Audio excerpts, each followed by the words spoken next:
बच्चा देखना चाहता है खिलौने के अंदर क्या है जो इसको चलाता है। वो कई बार चलती हुई कीड़ी को भी पकड़ के उसको मार देता है। मैं कई बार विनती करता हूँ कि इस बच्चे की कीड़ी के साथ दुश्मनी क्या है जो उसको पकड़ के मार देता है।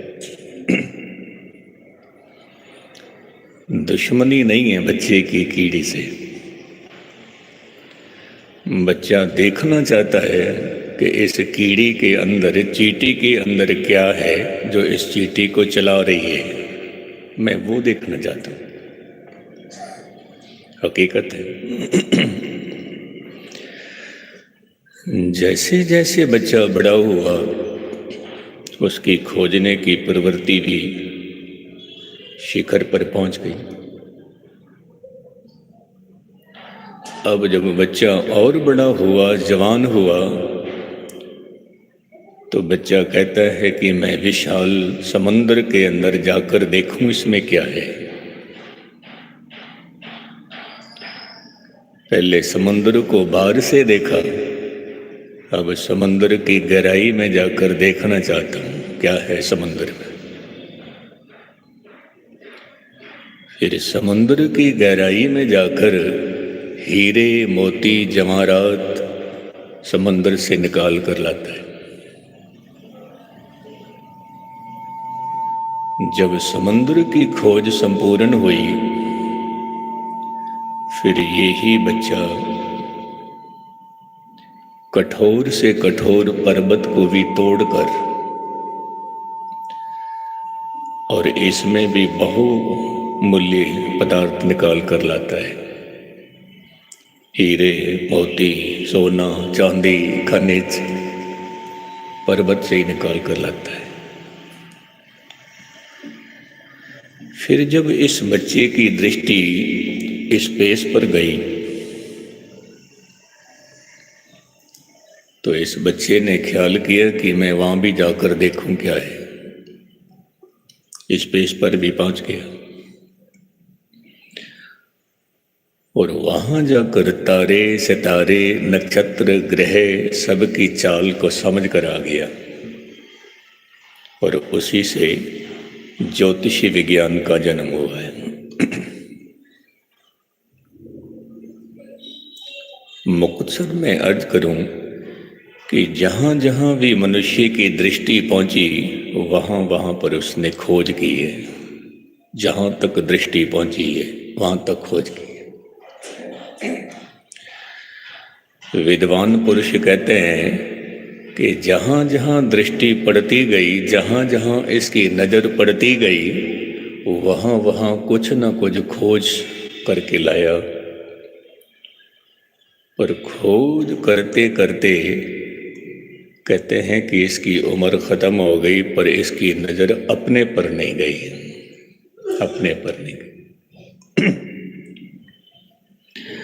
यदि अपने पर नजर चली जाती तो जैसे गुरु नानक साहिब महाराज कहते हैं, मत विच रतन जमा हर माणक जे एक गुर की सिख सोड़ी। समुद्र पर नजर डाली, हीरे मोती निकाल कर लाया। पर्वत पर निगाह गई, सोना, चांदी, तांबा निकाल कर लाया। स्पेस पर नजर गई, तारे, सितारे, नक्षत्र, ग्रह, इन सब की चाल समझ के आ गया। और जब वनस्पति पर इसकी नजर गई तो बहुत किस्म की दवाइयां निकाल के लाए। आयुर्वेद का जन्म। और कहते हैं कि खोज करते करते समय निकल गया पर अपनी खोज नहीं कर पाया कि मैं कौन हूं। धर्म की जितनी भी खोज है, धर्म की जितनी भी साधना है, बस साधना का जो अंतिम पड़ाव है वो ये है कि इसकी समझ आ जाए कि मैं कौन हूं। नहीं तो सारा जीवन गुजर जाता है, सारा जीवन आदमी को पता नहीं चलता मैं कौन, नहीं चलता। यदि मैं आपके सामने एक ख्याल रखूं, किसी मनुष्य से आप पूछ लो आप कौन हैं, तो वो अपना जो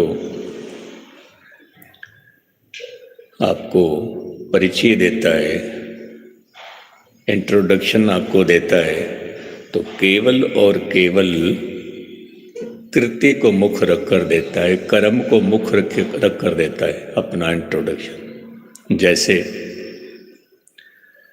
आपने पूछा ज्ञानी जी आप कौन हैं, मैंने कह दिया मैं कथावाचक हूं, तो कर्म को सामने रखकर मैंने अपना इंट्रोडक्शन दिया। किसी ने कहा मैं डॉक्टर हूं, उसने अपने व्यवसाय को सामने रखकर इंट्रोडक्शन दिया मैं डॉक्टर हूं। किसी ने कह दिया मैं कवि हूं, लेकिन गुस्ताखी माफ, आत्मा ना कवि है, ना डॉक्टर है, ना कथावाचक है, आत्मा तो कुछ भी नहीं। लेकिन मनुष्य जब भी अपना परिचय देता है तो अपने कारोबार को सामने रखकर ही परिचय देता है। मैं कारोबारी हूँ, मैं बिजनेसमैन हूँ, मैं एडवोकेट हूँ, मैं डॉक्टर हूँ। यदि हम इन सब को एक तरफ कर दें और किसी मनुष्य से हम कहें कि अपना इंट्रोडक्शन देना, लेकिन उसके साथ कर्म ना जोड़ना, कृत्य मत जोड़ना, बिजनेस मत जोड़ना, ये मत कहना कि मैं डॉक्टर हूं, इसको थोड़ी देर के लिए एक तरफ रख दो डॉक्टरी को। ये मत कहना कि मैं वकील हूं, इसको भी व्यवसाय को, पेशे को एक तरफ रख देना। और ये भी मत कहना मैं बिजनेसमैन हूं, इसको भी थोड़ी देर के लिए एक तरफ रख देना। और ये भी मत कहना कि मैं पुरुष हूं, क्योंकि ये शरीर तो माँ बाप से मिला हुआ है। और ये भी मत कहना कि मैं स्त्री हूं। इन सब को एक तरफ छोड़कर फिर बताना आप कौन है, फिर बताना। मुझे एक छोटी सी बात याद आ गई। यूनान के अंदर एथेंस हुआ, एथेंस में सुकरात था। तो सुकरात अपनी मौज में बैठा था, अपनी धुन में बैठा था सुकरात। तो वहां पर एक धनी मनुष्य आता है, धनवान पुरुष आता है और आकर सुकरात के सामने खड़ा हो जाता है। सुकरात अपनी धुन में बैठा है, समाधि में बैठा है।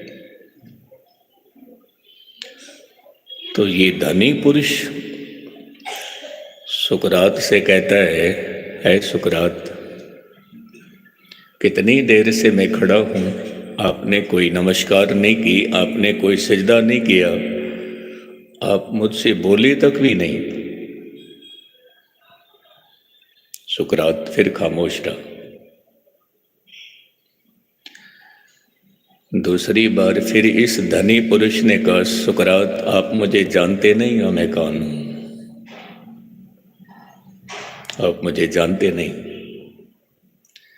सुकरात हंस पड़ा और हंसते हुए कहता है कि पहले हो सकता है मैं आपके साथ ना बोलता, लेकिन अब जरूर बोलूंगा, अब जरूर आपसे पूछूंगा, क्योंकि आपने ये कहा है कि सुकरात तुम मुझे जानते नहीं हो, मैं कौन हूं, तो आप मुझे ये बताओ तुम कौन हो। मैं आपसे क्षमा मांगता हूं, कई बार हम भी कह देते हैं लोगों से, तू मुझे जानता नहीं मैं कौन हूं, हम भी कह देते हैं। लेकिन बहुत गहराई में जाकर यदि हम सोचें विचारें तो हमको खुद को भी पता नहीं है कि हम कौन हैं, खुद को भी पता नहीं, हकीकत नहीं। और जिनको पता है मैं कौन हूँ, बस वही संत है, वही साधु है, वही भगत है जिसको पता है मैं कौन हूं। तो उस धनी मनुष्य ने कहा सुकरात से, सुकरात आपको मालूम नहीं है, मैं तो बहुत ही धनी हूं, एथेंस का, बहुत बड़ा मेरा बंगला है, बहुत बड़ा मेरा कारोबार है। तो सुकरात कहता है फिर एक काम कर। सुकरात ने अपनी जेब से एक नक्शा निकाला, मैप निकाला, वर्ल्ड का मैप था। वर्ल्ड का मैप उसके सामने रखकर सुकरात उससे पूछता है, ध्यान से सुनना। सुकरात कहता है कि ये नक्शा विश्व का नक्शा है। इस विश्व के नक्शे में यूनान कौन सी जगह है? यूनान कहाँ पर है? यदि विश्व के नक्शे पर हम देखें कि गुजरात कहाँ है, तो मेरे ख्याल से एक बिंदु से दर्शाया हुआ होगा। ये हिंदुस्तान के मैप में देखेंगे, उसमें हो सकता है थोड़ी सी स्पेस हो कि ये गुजरात है, ये दिल्ली है, ये बॉम्बे है। लेकिन विश्व के नक्शे में भारत का आकार भी छोटा सा होगा, तो उसमें हम कह दें कि इसमें गुजरात कहाँ है। आपने कह दिया ज्ञानी जी गुजरात इसमें इस तरफ है, एक बिंदु से दर्शाओगे गुजरात इस तरफ है। फिर मैं आपसे पूछ लूं, अब इस बिंदु में दिखाओ कि भावनगर कहाँ पर है। आपने कहना ज्ञानी जी इतना बड़ा गुजरात भी एक बिंदु से दर्शाया है, भावनगर का क्या पता लगेगा। फिर यदि आपने कह भी दिया कि इस बिंदु के दाईं तरफ भावनगर है, फिर मैं पूछूंगा कि इस भावनगर में आपकी फैक्ट्री कहाँ पर है। आपने कहना ज्ञानी जी ये तो बताना बहुत मुश्किल हो जाएगा, बहुत मुश्किल हो जाएगा। सुकरात ने भी यही सवाल किया। तो इतना बड़ा धनी है, विश्व के नक्शे में देखकर बताओ तेरी फैक्ट्री कहाँ है, तेरा घर कहाँ है। तो छोटे छोटे बिंदु से दर्शाए गए। तो उस धनी मनुष्य ने एक बिंदु से इशारा किया कि यहाँ पर मेरी फैक्ट्री हो सकती है, कन्फर्म नहीं है, हो सकती है। तो सुकरात ने जवाब दिया कि ये विश्व का नक्शा है और केवल धरती का है। फिर धरती एक नहीं है, लाखों की गिनती में धरतियां हैं। आकाश एक नहीं है, कितने ही आकाश है। धरती एक नहीं है, धरती और परे और। फिर सूरज भी एक नहीं है, चंद्रमा भी एक नहीं है, तारे सितारे भी अनेक हैं। जब ये विश्व के नक्शे में तेरी फैक्ट्री का पता नहीं है, तो फिर परमात्मा के नक्शे में तेरी फैक्ट्री कहाँ होगी कोई पता नहीं है, तेरा घर कहाँ होगा कोई पता नहीं है, कोई पता नहीं। मैं आज जपजी साहब का पाठ कर रहा था, पाठ करते करते एक पौड़ी पे आके मैं रुक गया। आप जी भी रोज पढ़ते हो जपजी साहब। मैं उस पड़ाव पे आके रुक गया जब पौड़ी चलती है, असंख्य भगत गुण ज्ञान विचार, असंख्य सतीन असंख्य दातार। कि असंख्य ऐसे हैं जो भगत हैं, असंख्य ऐसे हैं जो संतोखी है, असंख्य ऐसे हैं जो दानी पुरुष हैं, असंख्य ऐसे लोग हैं जो मौन धारण करके बैठे हुए हैं। असंख्य ऐसे हैं जिनको वेद और पाठ और पुराण कंठ से याद हैं। तो मन में ये ख्याल आया कि जब असंख्य ऐसे बैठे हुए तो हमारी गिनती कहाँ पर है। अहंकार वहीं खत्म हो जाता है। क्योंकि कई बार क्या होता है, ये ध्यान से सुनना, अंधेरे को मिटाने के लिए दिया जगाते हैं, अंधेरा मिट जाए। जो दिया हमने जलाया अंधेरे को मिटाने के लिए, कभी कभी वो दिया भी घर को तबाह कर देता है। वो चिराग घर को तबाह कर देता है, जला डालता है। वो छोटा सा दिया जगाया तो इस करके था घर में रोशनी हो, पर उसी चिराग ने घर को जला दिया, तबाह कर दिया। पाठ तो हमने इसलिए किया था, सिमरन तो हमने इसलिए किया था कि अहंकार खत्म हो जाए, अंदर प्रकाश हो जाए। पर प्रकाश तो क्या होना था, गुस्ताखी माफ, सिमरन कर कर के मनुष्य और अहंकारी बन गया। मैंने इतना पाठ किया है, मैंने इतना सिमरन किया है, मैंने इतनी भक्ति की है, इतनी भक्ति। कहते हैं कि सिमरन कर कर के जो आपने आसन बनाया था, हृदय बनाया था, जहां पर आपने प्रभु को बिठाना था, निरंकार को बिठाना था, तो वो निरंकार बैठे उससे पहले आकर अहंकार बैठ गया। मैंने पाठ किया इतना, मैंने इतना सिमरन किया, मैंने इतना दान किया। हकीकत है कई बार ऐसा होता है, सेवा करते करते भी अहंकार आ गया, पाठ करते करते अहंकार आ गया, सिमरन करते करते अहंकार आ गया। मैंने किया है, मैंने किया। तो सुकरात उस धनी पुरुष को कहता है कि इस नक्शे में तेरे घर का पता नहीं है, इस नक्शे में तेरी फैक्ट्री, तेरे कारखाने का पता नहीं है, तो फिर परमात्मा का नक्शा तो बहुत विशाल है, बहुत विशाल है। अब मुझे बता तू कौन है, कौन है तू? तो वो धनी पुरुष तो खामोश होकर बैठ गया, मैं क्या जवाब दूं? तो सुकरात कहता है कि धन करके तू धनी है। ध्यान देना, धन करके तो धनी है।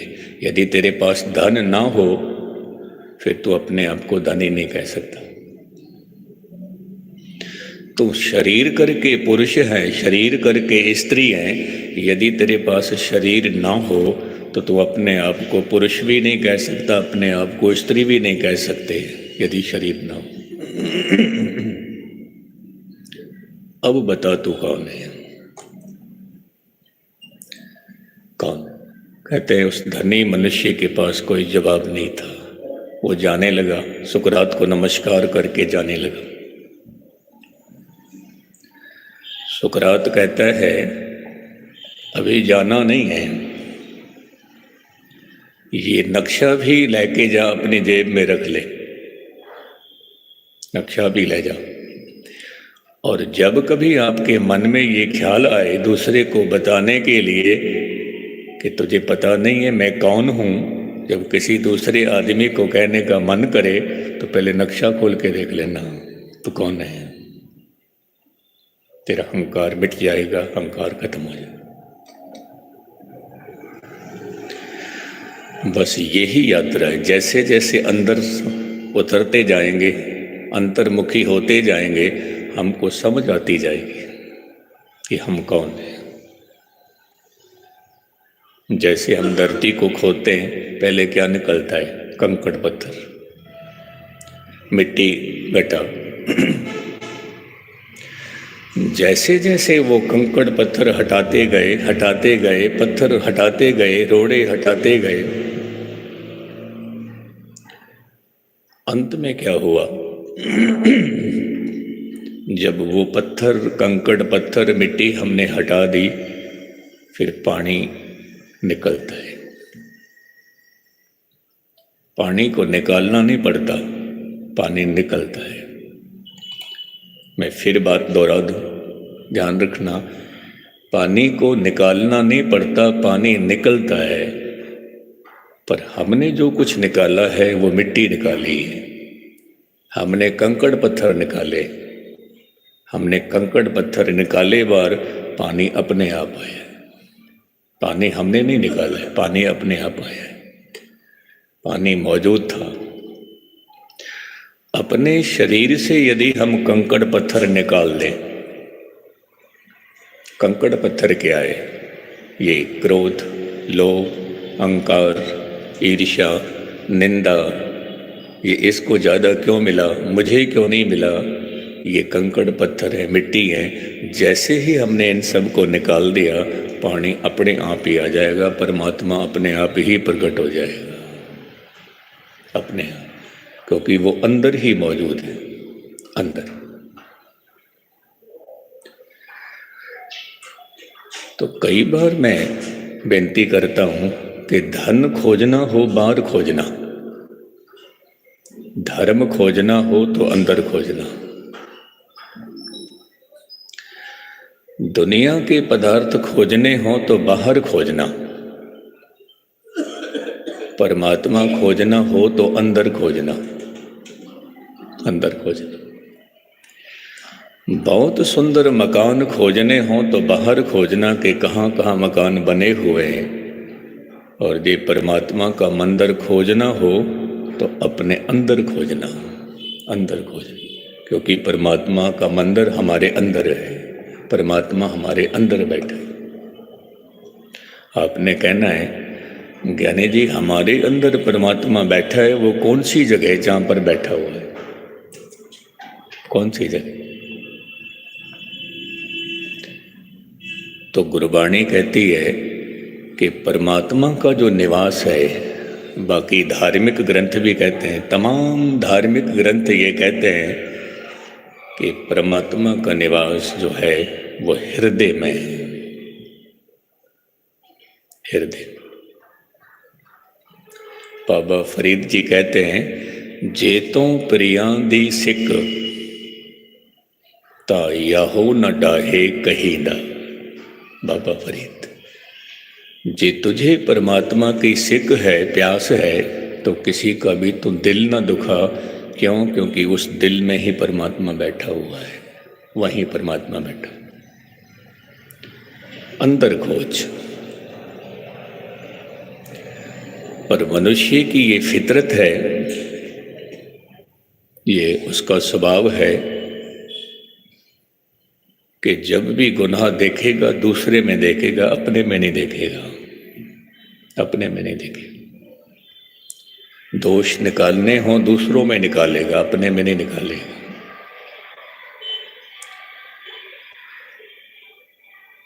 धन गुरु ग्रंथ साहब के बोल मनुष्य को ये कहते हैं कि ये जो 84 लाख जोनियां हैं, एक मनुष्य को छोड़कर बाकी किसी भी जोनी को ये नहीं कहा गया है कि गोविंद मिलन की एह तेरी बरिया। एक मनुष्य को कहा है कि परमात्मा को मिलने की ये आपकी बारी है, आपका वक्त है, आपका समय। और ये भी मैं आपको विनती करूं कि ये जो हमारी बारी आई है, ये पहली बार बारी नहीं आई है। पता नहीं कितनी बार हम आ चुके हैं, कितनी बार आ चुके हैं। और जितनी बार भी हमें मौका मिला, हमने दुनिया के पदार्थ जरूर इकट्ठे किए, लेकिन हम अपने मूल को भूल गए, मूल को भूल गए। दुनिया के तमाम पदार्थ हम खोजते रहे, पर प्रभु को हम भूल गए, प्रभु को खोजना भूल गए, प्रभु को समझना भूल गए। तो गुरु साहब कहते हैं आज काहे रे बन खोजन जाई। किसकी खोज कर रहे हैं? कई बार हम कह देते हैं हमने परमात्मा को खोज लिया, हम परमात्मा से मिल चुके हैं। ये दो शब्द थोड़ा सा समझना। हमने परमात्मा को खोज लिया, हमने परमात्मा को ढूंढ लिया, परमात्मा के साथ हमारा मिलन हो गया। ये दो शब्द धार्मिक दुनिया में बिल्कुल झूठे हैं। गुस्ताखी माफ। कैसे झूठे? जो आदमी कहता है मैंने परमात्मा को ढूंढ लिया, तो उससे पहले ये पूछो, आपने परमात्मा को ढूंढ लिया लेकिन प्रभु को आपने गंवाया कब था? पहले ये बताओ। क्योंकि ढूंढते उसी को हैं जिसको हम गंवा चुके हैं, उसी को ढूंढते हैं। हमारा बच्चा गुम हो गया, हमने उसको ढूंढ लिया, लेकिन ये बच्चा गुम ही नहीं हुआ है, ढूंढोगे किसको? जो परमात्मा गुम ही नहीं हुआ है, ढूंढोगे किसको? वो तो हमारे पास ही है, किसको ढूंढोगे? तो जब हम कहते हैं कि हमने परमात्मा को ढूंढ लिया, ये शब्द गलत है। दूसरा शब्द है परमात्मा के साथ हमारा मिलन हो गया, कहते हैं ये भी शब्द गलत है, क्योंकि हम बिछड़े कब थे परमात्मा से? कब बिछड़े थे?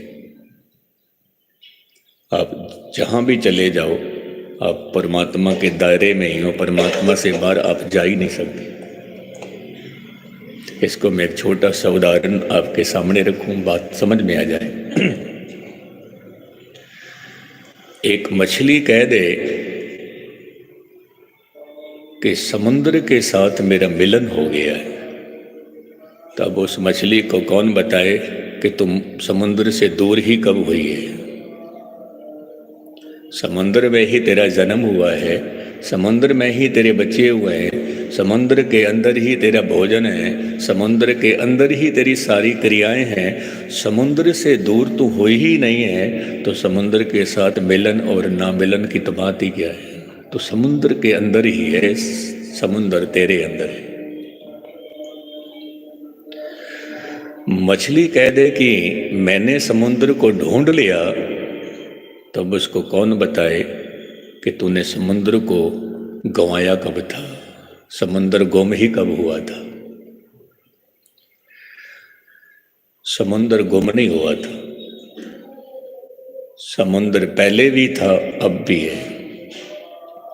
परमात्मा के साथ मिलन तेरा पहले भी था, अब भी है, लेकिन तेरी सोच में परमात्मा नहीं था, तेरी समझ में परमात्मा नहीं था, तेरे समझ में परमात्मा नहीं था, तेरे याद में परमात्मा नहीं था। बस इतनी सी बात है।